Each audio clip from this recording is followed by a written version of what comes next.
아마도 벌써 우리 서양 철학사 강의가 66강을 기록하고 있는데 이게 몇백 강을 가야 정말 이 서양 철학사가 끝날지 어떤 의미에서 제 인생에 이것은 사유의 헤매미라고 그럴까 그저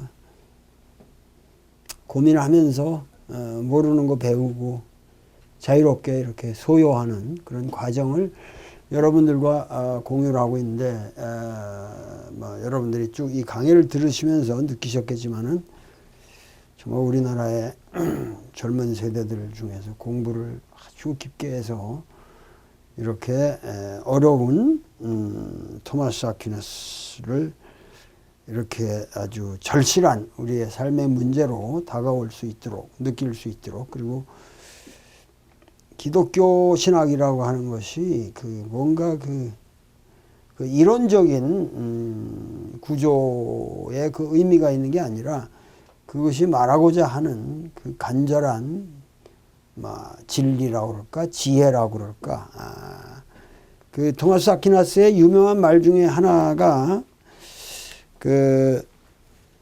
신이 주는 은총은 피조물들이 지니고 있는 본성을 말살시키는 것이 아니라 완성시키는 것이다.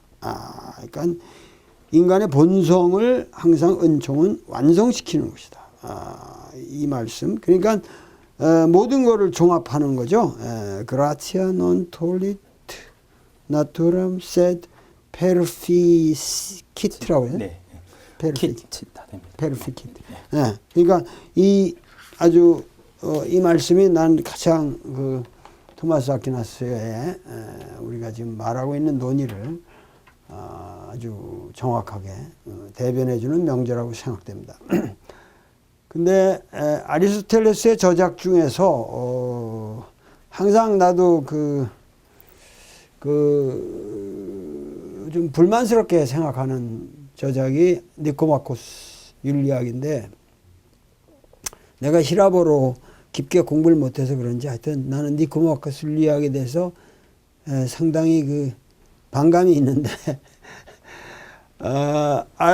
토마스 아퀴나스는 아리스토텔레스의 저작 중에서 아리스토텔레스의 윤리학을 아주 중요하게 생각했고 거의 한 페이지도 인용하지 않은 것이 없다시피 토마스 아퀴나스는 아리스토텔레스의 윤리학을 당신 나름대로 상당히 소화하고 그거를 발전시킨 그런 위대한 어떠한 측면이 있는 것 같습니다. 그래서 내가 이렇게 아리스토텔레스 니코마코스 윤리학에서 뽑아낼 게 있는지 내가 참 나는 궁금한데 이런 기회를 통해서 저의 무지를 좀 깨워주시는 그런 좋은 강의를 또 부탁드리고자 합니다. 네.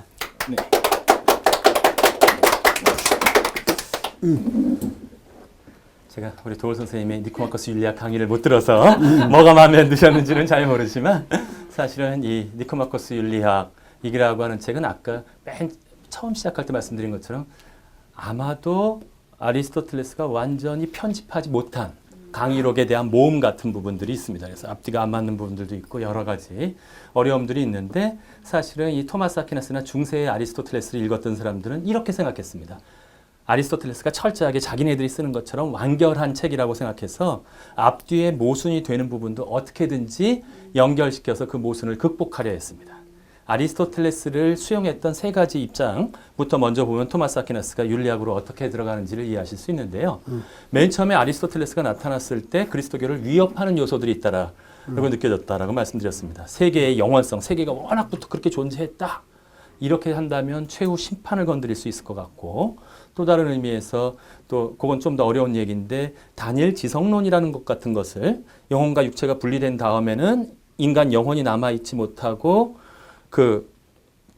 인간의 지성이 우주적인 지성으로 돌아간다는 주장 같은 것을 아랍 철학자들이 펼친 적이 있었는데 이런 기타 등등이라든지 아니면은 자연 법칙을 너무 절대화하는 것은 신의 섭리나 기적을 위협할 것 같아서 이제 어떤 현상이 나타나게 되냐면 아리스토텔레스를 거부하는 움직임이 나타납니다. 아리스토텔레스가 막 유행했을 때 그것을 누구라고 불렀냐면 누구를 따르는 사람들이 아리스토텔레스를 거부했을까요? 그 이전에 완벽한 그리스도교 교리가 완성되었다라고 믿었던 보수적인 아우구스티누스주의자들이라고 부르는 사람들은 아우구스티누스한테서 신앙이 이미 다 끝났다라고 생각하는 사람들은 아리스토텔레스를 받아들이지 않았습니다. 아리스토텔레스는 자연과학자는 좀 쳐줄 수 있을지 모르겠지만 절대로 가장 뛰어난 형이상학자나 철학자는 되지 못한다. 스승 누구? 아우구스티누스 선생이 최고의 스승이다. 진리는 이 안에 다 담겨 있다. 라는 입장으로 아리스토텔레스 배척하는 입장이 있었고요. 두 번째 입장은 극단적 아리스토텔레스주의라고 불리는 입장입니다. 이 사람들은 파리 대학 인문학부 젊은 교수들이 했었는데 아리스토텔레스를 읽는 순간 완전히 빠져버렸어요. 도울 선생님처럼 비판적으로 읽으면서 이게 니코마코스 윤리학은 나는 못 받아들이겠어가 아니라 아리스토텔레스야말로 지혜의 화신이기 때문에 나는 무조건 아리스토텔레스의 사상을 읽고 배우고 암기하고 끝낸다. 이런 입장을 파리대학 인문학부에서 시작하게 됩니다. 요거의 다른 이름은 조금 어려운데 라틴 아베로에스주의자라고 이 사람들을 부르기도 합니다. 책에서 읽으시다 보면 혼동이 일어나실까 봐 그럼 갑자기 이름 안 났던 사람이 나왔는데 라틴 아베로에스주의자라고 하는 것은 누구를 얘기하냐면 주해가입니다. 주해가. 아리스토텔레스의 책이 진짜 어려워요. 도대체 이해할 수 없기 때문에 아랍 철학자 중에 이 사람은 아리스토텔레스의 대부분의 작품을 3번이나 주해했습니다. 도울 선생님이 노노 주해 깜짝 놀랄 정도로 주해를 하셨는데 그렇게 열심히 아리스토텔레스의 책을 한번 아베로스가 주해했는데 사람들이 안 읽어요. 왜요? 너무 어려워요. 너무 자세해서. 그러면 어떻게 해요? 요약을 또 해줬어요. 중주해설을 쓰고 소주해설까지 쓸 정도의 가장 뛰어난 주해가였기 때문에 이 극단적 아리스토텔레스 주의는 누구를 또 추정했다? 공자님을 쫓아가는 사람이 맹자도 존경하는 것처럼 라틴 아베로스주의라고 불렀다. 이 사람은 완전히 거의 지성의 화신이에요. 아리스토텔레스. 그랬기 때문에 하지만 이건 두 가지가 다 문제가 있어 보여서 지금 설명을 드릴 토마스 아퀴나스는 어떤 입장을 취했냐 하면 그의 스승인 알베르투스라고 하는 사람과 함께 알베르투스라는 사람과 함께 토마스 아퀴나스라고 하는 학자는 온건한 아리스토텔레스주의적인 입장을 취하게 됩니다. 온건한 아리스토텔레스주의. 아리스토텔레스 안에 이 사람들이 바라보는 것처럼 그리스도교를 위협하는 요소만이 있는 것이 아니라 이것을 갖다가 충분히 그리스도교 및 진리로 다가가는데 도움을 줄 수 있는 요소는 있다.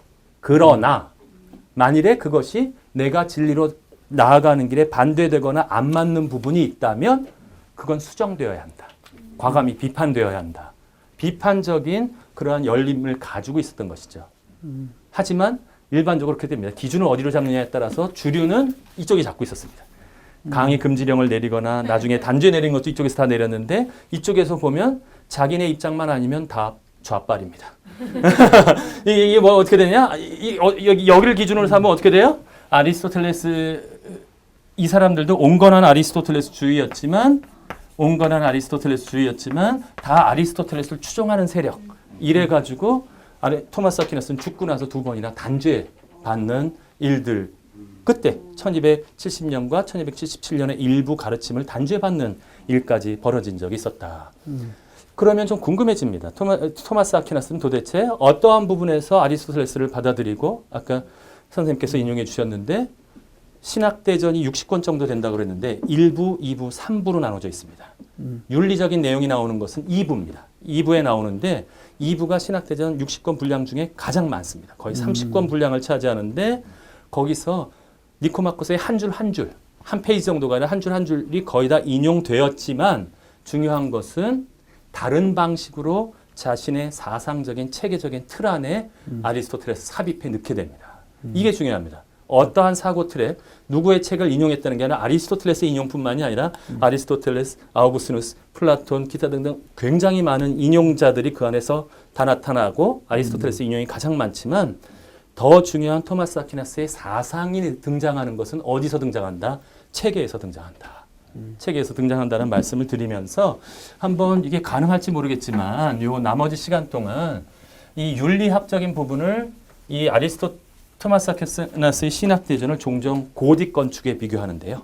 그 엉장한 전책을 하면서도 전체적인 체계적인 것을 나타나는데 어차피 쭉 서양 철학사를 배워오셨으니까 그 안에서 나온 윤리적인 부분과 연관시켜서 제가 한번 설명을 드려보도록 하겠습니다.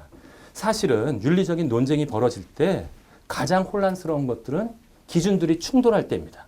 많은 경우 윤리적인 기준이라고 얘기할 때 뭐 칸트의 윤리학, 동기주의, 아니면 실용주의적인 어떤 부분들, 기타 등등. 하지만 원리들이 각각 다릅니다. 신기한 것은 대부분의 경우 한 원리만을 강조해서 다른 원리와의 연관과 상관관계가 분명하게 드러나지 않는 경우가 많은데 토마스 아퀴나스한테서는 적어도 제가 아직 제대로 보지 못했지만 정말로 놀라울 정도로 체계적인 윤리적인 종합적인 체계가 그 안에서 등장하기 때문에 한번 말씀드려 보도록 하겠습니다.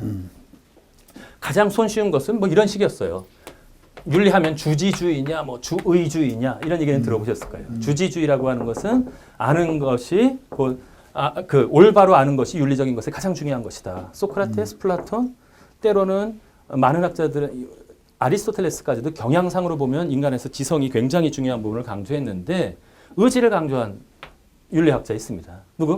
아우구스누스 같은 학자는 그 소크라테스, 플라톤과 같은 주지주의적인 전통이 아니라 아는 것뿐만이 아니라 자기 체험으로도 얼마든지 그 오히려 의지 중에서도 어떤 의지? 사랑이라는 의지가 모든 윤리의 핵심이라는 이야기를 이야기한 바가 있었습니다. 이랬었는데 토마스 아퀴나스는 1차적으로 어떠한 부분에서 아우구스누스적인 부분을 받아들여오냐 하면 그런 것이 있습니다. 아무리 우리가 잘한다라고 하더라도 그것을 실천하지 않으면 나쁜 짓을 하는 사람들은 어디엔가 숨어 있습니다. 무슨 나쁜 짓을 했던 사람들은 요즘엔 점점 대낮에도 나쁜 짓을 해서 하기는 하지만 뭔가 나쁜 짓을 할 때는 사람들은 숨어서 하기 때문에 그건 무슨 뜻이다? 나쁘다는 사실을 알고 있어요. 하지만 어떻게 해요? 그 다음에 무엇을 한다? 그 실천할 수 있는 힘이 없어서 문제이기 때문에 토마스 아퀴나스는 뭐라고 얘기한다? 주관적인 기준이 필요하다. 모든 윤리적인 주관적인 기준 중에서 가장 먼저 해야 될 것은 의도다라고 얘기합니다. 의도, 인텐시오라고 부르는데요. 이거 무슨 내용인가? 근데 이거는 이미 이 안에 들어 있었습니다. 아우구스누스는 뭐라고 불렀던 거냐면 의지라고 불렀던 것입니다. 의지, 볼룬타스라고 불렀던 것인데 볼룬타스, 의지와 의도가 다른 것은 뭐냐? 의지라는 것은 이렇게 그냥 끌리는 경향만도 뭐 아리따운 여인이 지나가면 바라볼 수 있다? 여기까지는 아직까지 그렇게 윤리적인 지탄의 대상이 아닙니다. 뭐가 들어가면 의도로 바뀌냐? 찍고 싶다, 소유하고 싶다. 몰카를 준비해서 요거는 뭐가 들어가? 의지 플러스 지성적인 요소가 들어가서 뭔가를 하려 할 경우 요걸 의도라고 부르는 것입니다. 좀 더 구체적으로 해서 단순한 경향이 아니라 의도라는 것이 등장하게 되면 이게 왜 중요하냐? 의도가 잘못되면 아무리 행위의 결과가 좋다고 하더라도 이것은 진정한 의미에서 윤리적인 행위로 받아들일 수 없다는 거예요. 그런데 이 의도는 어때요? 아무도 몰라요. 자기만 알아요. 그래서 주관적인 기준이에요. 아무리 겉으로 뭐 한다고 하더라도 God only knows 또는 자기 자신만 알 수 있기 때문에 이런 의미에서는 주관적인 기준이다.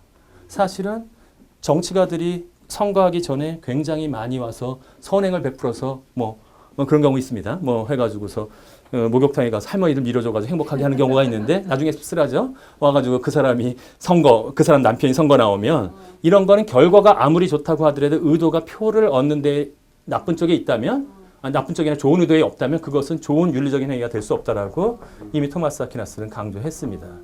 그런데 문제가 되는 것이 있습니다. 의도가 좋으면 그러면 무조건적으로 윤리적인 행위가 될 수 있는 것인가? 이게 토마스 아퀴가 부딪혔던 문장입니다. 항상 아리스토텔레스는 제1원리의 올바른 제1원리로부터 올바른 결론에 의해서 이것을 끌어내놔야 되기 때문에 토마스 아퀴나스도 윤리학의 제1원리를 아리스토텔레스로부터 받아들였습니다. 제1원리가 뭐냐? 악은 행하고 선은 피하라. 아니, 잘못했습니다. 이렇게 하면 안 되죠, 제1원리가. 놀라셨죠? 이것은 진짜 새로운 학설이다라고 놀라셨을 텐데 다시 한번요. 선은 행하고 악은 피하라. 선은 행하고 악은 피하라. 제1원리는 어때야 돼요? 자명해야 돼요. 모든 사람들이 아까 제가 얘기한 것처럼 악은 행하고 선은 피하라 그러면 다 놀라셨잖아요. 이건 제1원리가 될 수 없습니다. 사람들이 의심하고 그러니까. 하지만 선은 행하고 악은 피하라. 제대로 된 맑은 정신을 가진 사람은 이거를 부정할 수는 없을 거예요. 나는 어떻게든지 악을 행하기 위해서 모든 노력을 다할 거야. 이렇게 쫓아다니는 거는 인간다움은 없다는 거예요. 제1원리인데 이게 끝이 아니라 시작이에요. 제1원리라고 하는 것은. 당장 질문이 나오잖아요. 뭐가 선이냐?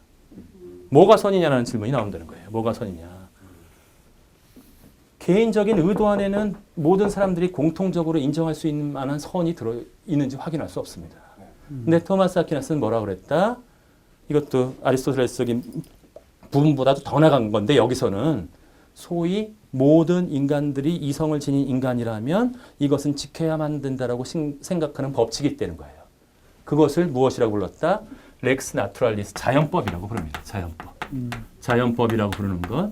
많은 경우 오해가 일어나는데 렉스 나투랄리스라고 하니까 이것을 자연 법칙인 줄 알아요. 자연 법칙이 아닙니다. 이게 가장 번역에서 오해 중에 하나인데 자연, 나투라라고 하는 거, 네이처라고 하는 것은 두 가지로 번역될 수 있는데 하나는 자연, 여기 나온 것처럼 두 번째는 휴먼 네이처 그러면 인간 본성입니다. 본성. 여기서의 자연법이라고 하는 것은 인간 본성, 아리스토텔레스 따지자면 이성적 본성을 지닌 동물이니까, 이성적 동물이니까 여기서 말하는 것은 자연은 인간의 이성성을 얘기합니다. 인간의 이성들이 적어도 사람을 죽여서는 안 된다라든지 몇 가지 최소한의 법칙들이 있다면 이 법칙들은 자연법이라고 부른다고 하는 것이죠. 이것은 이미 토마스 아퀴나스 이전에 발달되기 시작한 법이론이었는데 이거를 하지만 토마스 아퀴나스는 다른 곳에 법론 95문부터죠. 아주 복잡한 내용을 통해서 상관관계를 만들었습니다. 인간한테 있는 이성이 인간이 지니고 있는 이성이 절대적인 모든 윤리의 기준이 될 수 없다는 거예요. 왜냐하면 인간은 모든 지혜를 유한한 인간이 모든 지혜에 대한 완벽한 그것을 가질 수 없기 때문에 하지만 많은 사람들은 이것이 옳다라고 하는 것을 올바른 사실을 알게 되었을 때는 이것은 영원법, 신법, 신 안에 들어있는 영원한 지혜의 기초가 되어서 신이 인간을 창조하면서 신의 모상으로서 인간한테 자연법을 부여해 주었다라는 생각을 하게 됩니다.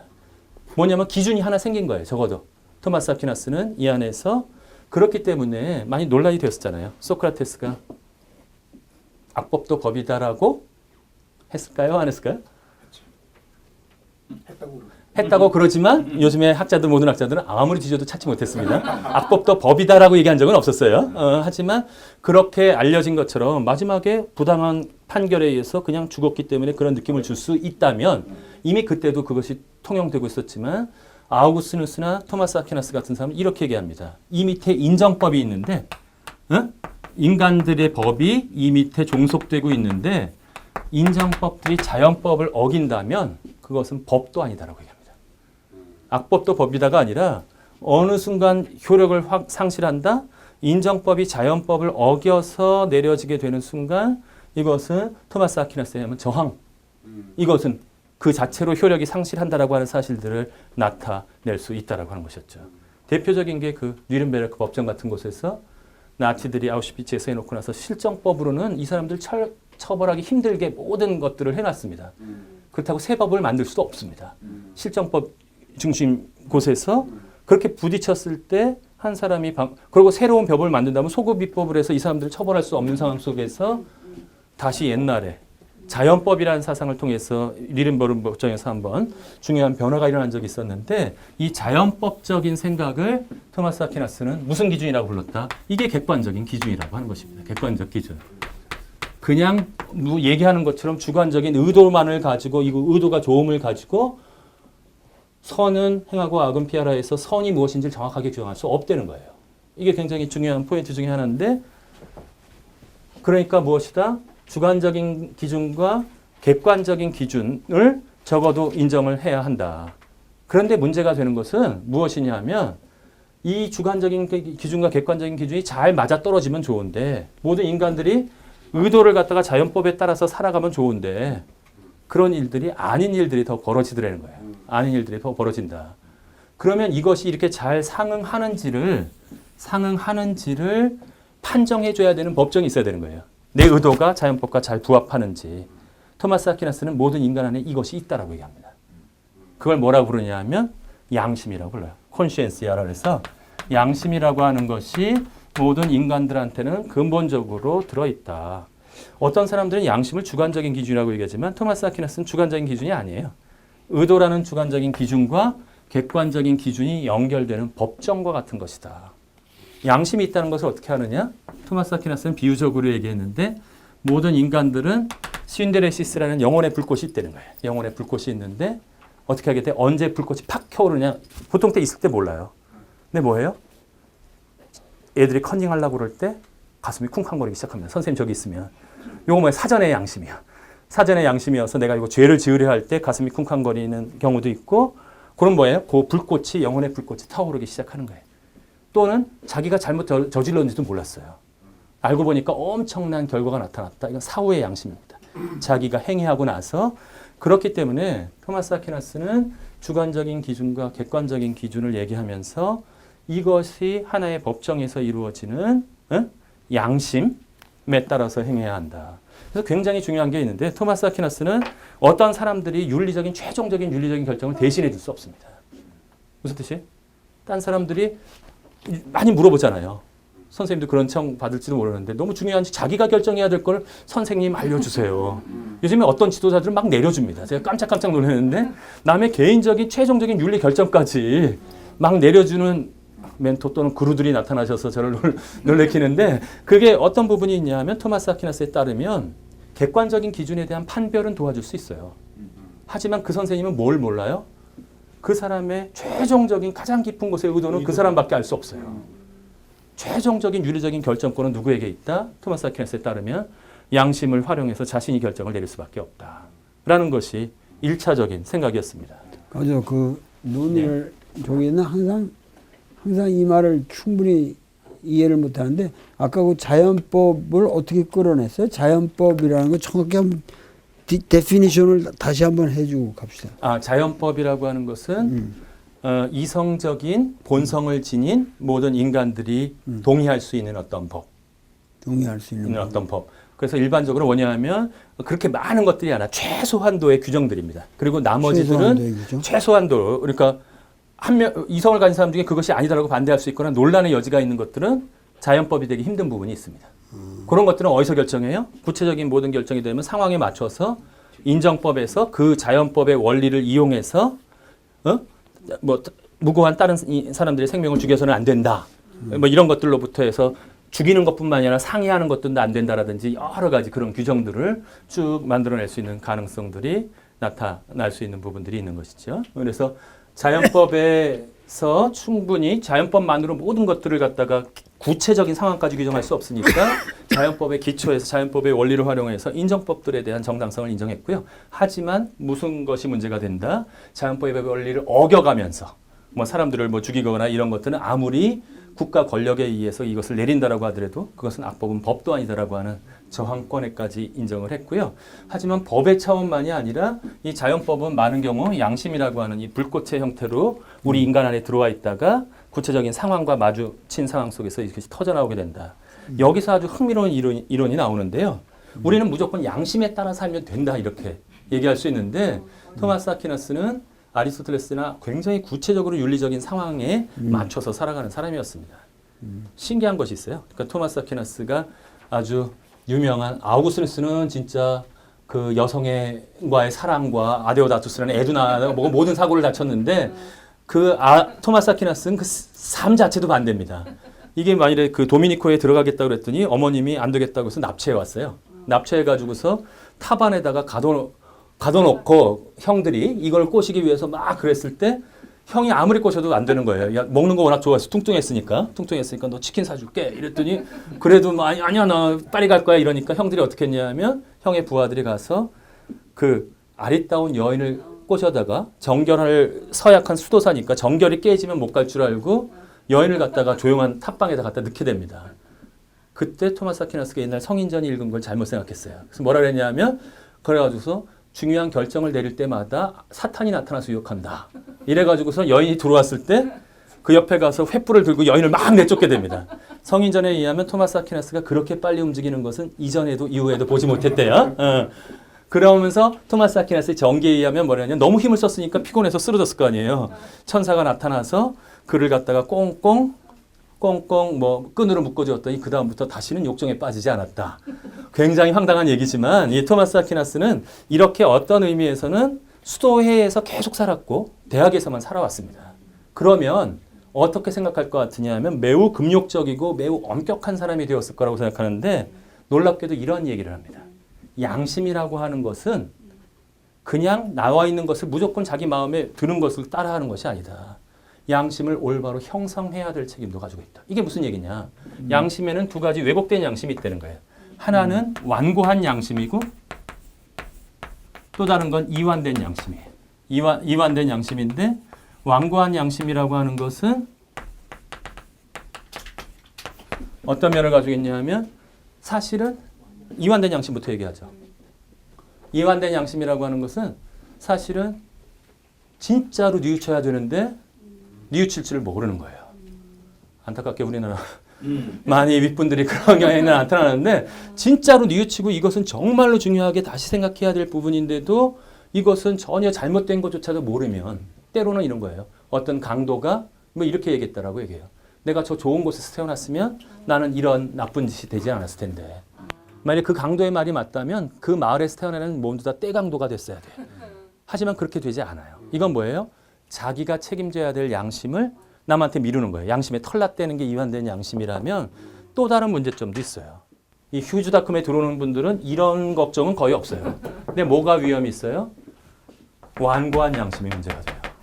완고한 양심은 뭐냐? 잘못이 아니에요. 그건 그렇게까지 엄격하게 할 필요가 없는데 자기가 죄의식을 많이 느끼는 거예요. 엄격한 아버지라든지 엄격한 성직자나 그런 군인이나 경찰 이런 분들한테서 과도하게 엄격한 교육받은 사람들은 융통성 없이 자기 혼자 그래도 문제인데 뭐냐면 강요하기까지 해요.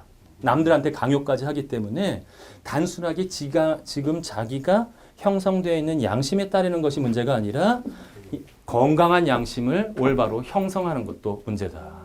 그것이 모든 인간들한테 책임이 주어져 있다. 이 정도만 해도 굉장히 포괄적인 것 같은데 토마스 아퀴나스는 이거로 끝나지 않았어요.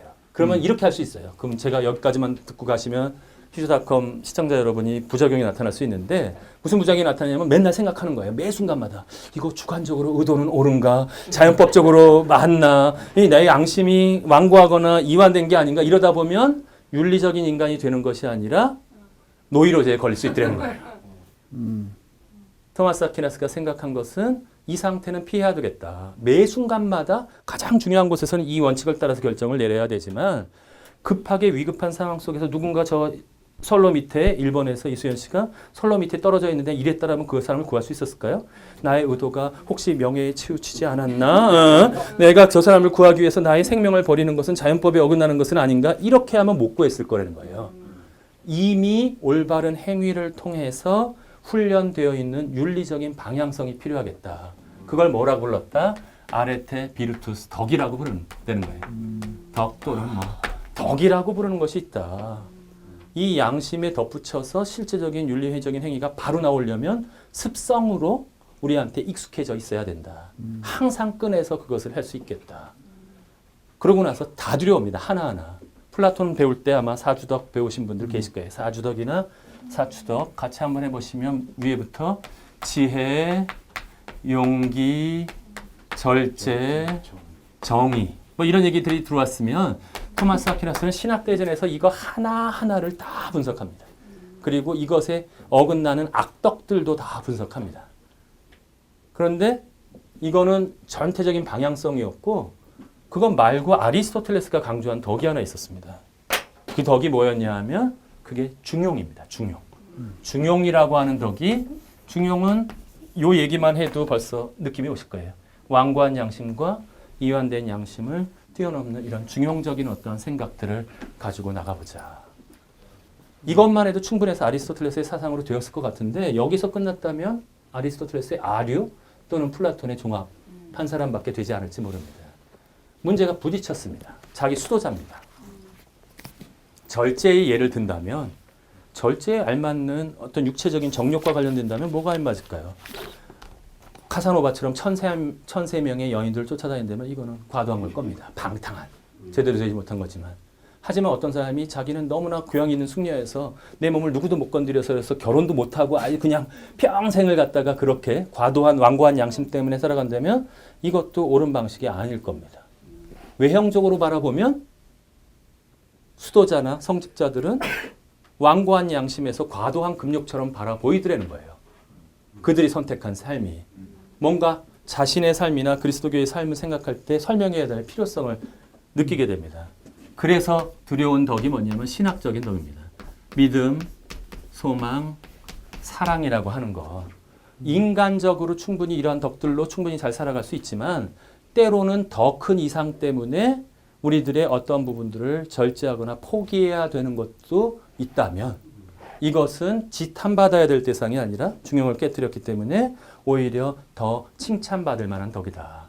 라고 토마스 아퀴나스는 이러한 설명들을 더해 놓았었던 것이죠. 그래서 이 덕론과 관련된 것들이 좀 보면 지나칠 정도로 아주 상세하게 분노하는 것, 시기하는 것, 이런 덕과 악덕에 대한 얘기들이 토마스 아퀴나스의 신학대전에 관심 있으면 그것만 찾아보셔도 일일이 모든 철학자들의 책을 보실 수 없으니까 물론 재미는 없습니다.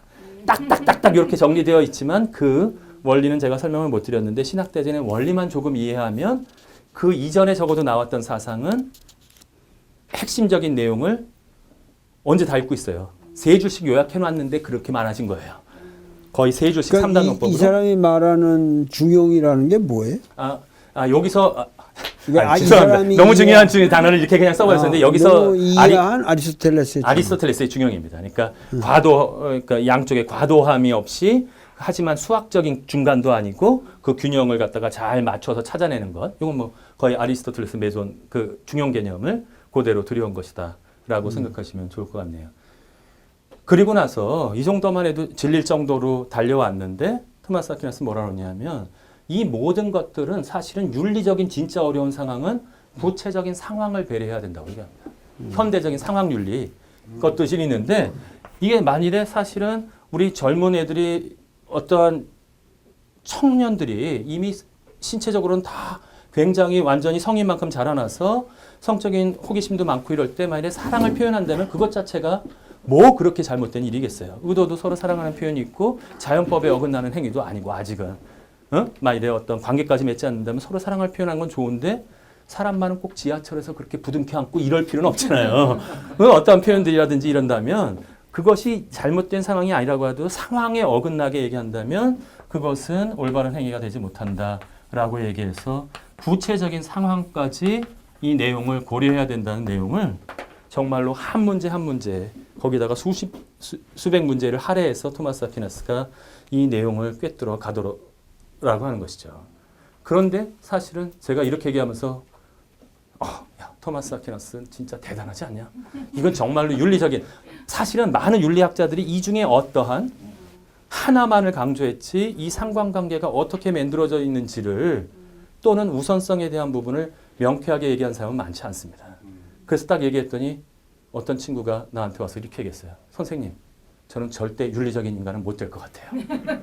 너무 어려운 거예요. 너무 어려운 거예요. 이걸 다 지켜가면서 윤리적인 인간이 되기는 너무나 어렵다. 그래서 제가 퍼뜩 떠올랐어요. 한마디 해줘야 될 말을 잊어버렸구나. 뭘 잊어버렸냐? 진짜 어려울 때는 이 모든 것들을 이루지 못할 때예요. 완벽한 선을 선택할 수 없는 경우가 윤리적인 딜레마 상황에 빠지는 경우가 많다는 거예요. 토마스 아퀴나스는 뭐라 그랬냐면 자기가 처해진 상황 속에서 가장 작은 악을 선택하는 것도 윤리적인 행위다. 무슨 뜻이다? 나는 뭐 지금 이거 하는 거나 뭐나 다 망했어. 나는 아무렇게나 살아갈까가 아니라는 거예요. 지가 할 수 있는 것 중에는 가장 작은 악을 선택한다면 이건 근데 굉장히 중요합니다. 완고한 양심 가진 사람들은 자기가 할 수 없는 것에까지도 다 책임지기 위해서 양심의 가책을 느끼면서 부들부들 떠면서 그것을 윤리적인 행위라고 착각한다는 거예요. 아니에요. 토마스 아퀴나스가 따르면 네가 행위할 수 있는 것을 넘어선 부분에 대해서는 네가 책임질 필요를 가질 필요는 없다. 그래서 토마스 아퀴나스는 정말 가장 작은 악을 선택하는 것, 어떤 것인지는 매 상황에 따라서 생각할 수 있겠지만 이것을 선택하는 것까지 해나가는 부분이 있다. 제가 그냥 30분 안에 정말로 주마간산처럼 떠들어서 좀 황당하기는 하지만 느낌은 오세요. 느낌은 오세요. 이게 얼마나 이거를 한 구절 한 구절을 그것도 그것에 반대되는 모든 이론들에 대해서 그거를 갖다 놓고 자기 독백을 하는 거 아니에요. 그다음에 자기의 이전까지 나온 이론들을 신중하게 판단하면서 아리스토텔레스와 모든 이론들을 갖다 놓고 그 다음에 중요한 것이 있습니다. 신학대전에서. 이 앞에 것이 틀렸다면 틀렸어가 아니로 끝나는 게 아닙니다. 왜 틀렸는지를 하나하나 설명합니다. 그걸 왜 내가 받아들이지 못하는지.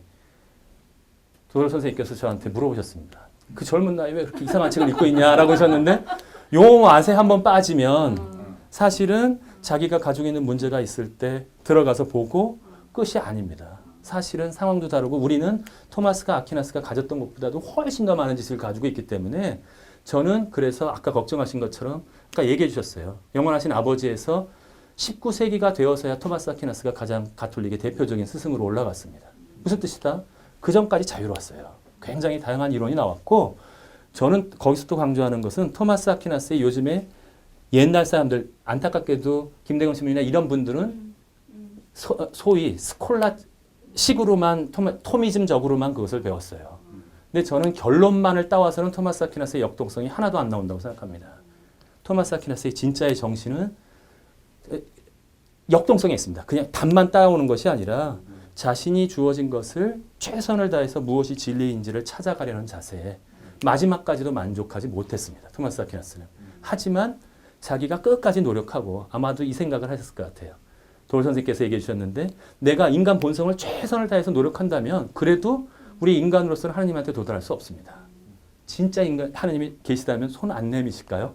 나머지 부분은 부족한 부분은 은총으로 메꿔주실 것이다. 하지만 인간의 진정한 노력은 불필요한 것이 아니라 최선을 다해서 할 수 있는 것까지 다가가려는 노력은 필요하다. 아마도 그 노력의 결실이 아마 신학대전으로 남아있는 모양입니다. 자기는 지푸라기였지만 저는 그래도 나름대로 매력이 느껴서 제가 어려운 것은 저는 재밌는데 어떻게 재밌게 전달을 할 수 있는지가 가장 어렵지만 그래도 4시간이나 들어주셨으니까 뭐 일단 제가 드릴 말씀은 이 정도로 드려야 되겠네요.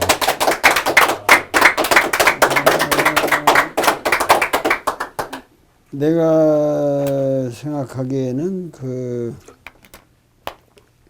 우리 동양 사상의 중용론이라고 하는 것은 이런 구체적인 덕목을 얘기하지를 않아요. 그러니까 그 중용이라는 것이 너무 윤리적 과제상으로만 되어 있고 뭔가 우리 동양 사상, 동양의 고전인 중용이라는 책은 전혀 이런 구체적인 덕목을 얘기하지 않고 네.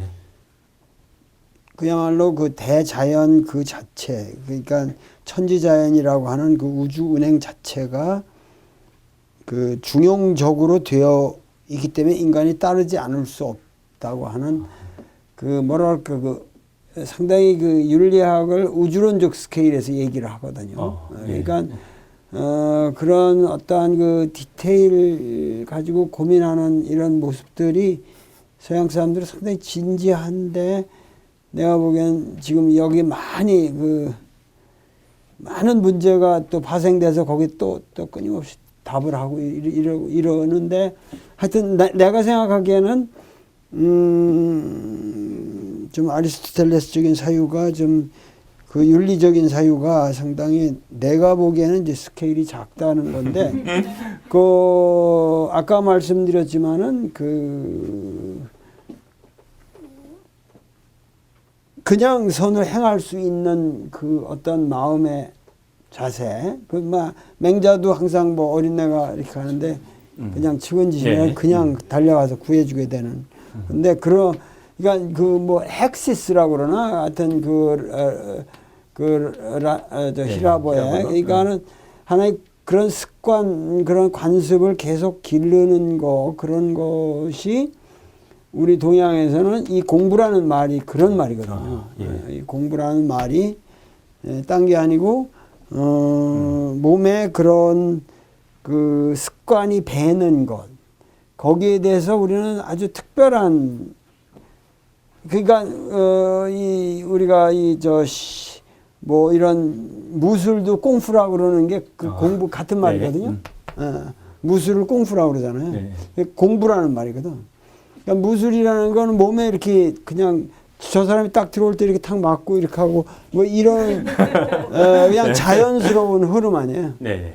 그러니까 이런 것들이 윤리적인 것도 몸의 공부로서 이제 하게 되죠. 우리는 이제 좀. 네. 근데 이거는 아주 치밀하게 사색하고 고민하고 역시 좀 스타일이 다르다. 동양과 서양은 조금 그 스타일이 다르다. 뭐 이거는 또 이 나름대로 우리가 리스펙트해야 할 그런 아주 그게 있는 거죠. 근데 이제 역시 토마스 아퀴나스를 공부하게 되는 것은 뭐 어떤 의미에서는 너무도 나로 볼 때는 하여튼 너무도 티피컬한 서양적 사유 막 그 전형 그 전범을 우리가 보게 되는 것이고 그리고 생각했던 것보다는 사실은 이 토마스 아퀴나스는 굉장히 여유롭고 그야말로 플렉시블하고 그 사고가 유연하고 그러니까 모든 비애로운 사상가의 비애가 그렇겠지만 토마스 아퀴나스는 토미스트가 아니었다. 너무 중요한 말씀입니다. 이런 것들이 중요하겠죠. 네. 내가 죽은 먼 훗날에도 나 도울이라는 인간을 보지 않고 뭔가 하나의 철학적인 하나의 틀 속에서만 바라볼 수도 있는 건데 어떤 의미로 하여튼 그 토마스 아퀴나스라고 하는 이 생생한 인간 그러나 이 사람이 살았던 시대에는 아우구스티누스와 같이 그렇게 드라마틱한 삶의 뭐 그런 계기들이 막 있을 필요가 없었다라고 말하기보다는 이 사람의 라이프 스타일이 그렇게 세팅이 됐고 그 시대에서 이 사람이 해야 할 일이라는 게 너무도 이러한 많은 이 제기된 문제들을 총정리하지 않으면 그 시대의 문제가 해결될 길이 없었기 때문에 거기에 아주 치열하게 헌신한 그런 굉장히 시대적 사명을 적시에 다한 인물로서 그야말로 자기 건강도 돌볼 수도 없을 정도로 치열하게 살면서 젊은 나이에 우리나라로 50에 죽었다 그러면 그렇게 오래 산 거 아니야. 아우구스티누스는 상당히 여유로운 사람, 76세까지 살았으니까 그 사람은 상당히 고뇌가 많았어도 훨씬 더 여유로운 삶을 산 사람이라는 거죠. 근데 이 사람은 굉장히 치열한 삶을 살았고, 내가 쓴 이걸 봐도, 옆에서 내 원고를 나는 이걸 안 치거든요. 아직도 컴퓨터를 안 쓰는데, 원고를 쓰는데, 내가 쓰는 원고를 옆에서 베끼기만 해도 나를 못 따라오거든요. 내가 하루 쓰는 분량을 그냥 베끼기만 해도 나는 보통 이렇게 되면 하루에 평균 50매는 쓰거든요. 50매를 근데 그게 50매라는 게 평균적으로 지속적으로 쓰는 거예요. 그러니까 한 달이면 1,500매 쓰는데 그게 1년이면 뭐 10달이면 15,000매 그런 식으로 쓴다는 거 이거 상상하기가 어려운 건데 나는 그거 보통 그렇게 가거든요. 근데 그 옆에서 베끼기만 해도 안 돼요. 왜냐면 나는 이 시간이 절약되거든. 그냥 이렇게 쓰니까. 베끼는 사람은 이쪽 보고 이렇게 봐야 되는. 그냥 그 정도로. 그래서 내 원고지도 이게 원고지 쓰는 시간을 절약하기 때문에 칸을 줄여서 이렇게 조그맣게 만들어가지고 바로 써지게 이렇게 한 줄 나가는 게 빨리 써지게 그 디자인을 해서 그 보통 원고지의 스페이스를 줄여서 그 시간을 아끼는 거죠. 그 정도로 나도 쓸 때 그렇게 치열하게 쓰는데 뭐 내가 쓴 것만 해도 지금 한 80권 분량인데 80권 분량에 한 2배 되는 게 미가 온 거로 남아 있거든. 내가 쓴 거 보면은. 그러니까 이 사람도 어느 정도 그 계산은 난 된다고 보는데 막 속기사를 하여튼 뒀을 것 같기도 해요. 근데 네. 하여튼 대단히 그만큼 치열하게 산 하나의 인간, 살아있는 인간이라는 거예요. 토마스 아퀴나스는.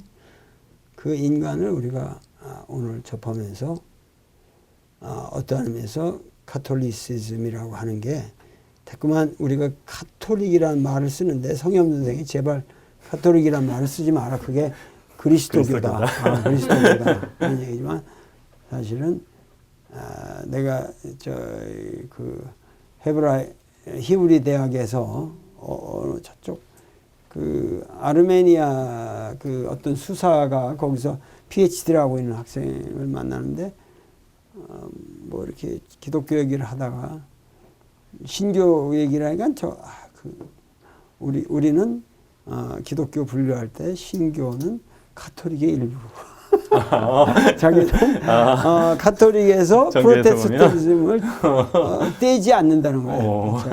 자기들은 분류할 때 그만큼 사실은 토마스 아퀴나스의 사상 자체가 기독교가 제기하는 모든 문제를 한번 그야말로 대전적으로 이렇게 정리했다고 하는 것은 대단한 거겠죠. 근데 그거를 한국의 젊은 학자가 이렇게 깊게 들어가서 정리하고 또 연구하고 그거를 우리에게 앞으로도 계속해서 우리에게 많은 진리를 전달해 주실 것으로 믿고 그러한 박승찬 교수를 오늘 이 자리에 모셨다는 것에 나는 이것이 자체가 하나의 하나님의 은총이라고 생각합니다. 이 은총의 자리에 여러분들 같이 하신 여러분들 하나의 돌의 이성의 빛 플러스 은총의 빛을 같이 받으셨으리라고 믿습니다. 감사합니다. 네, 감사합니다. 시청해 주셔서 감사합니다. 네.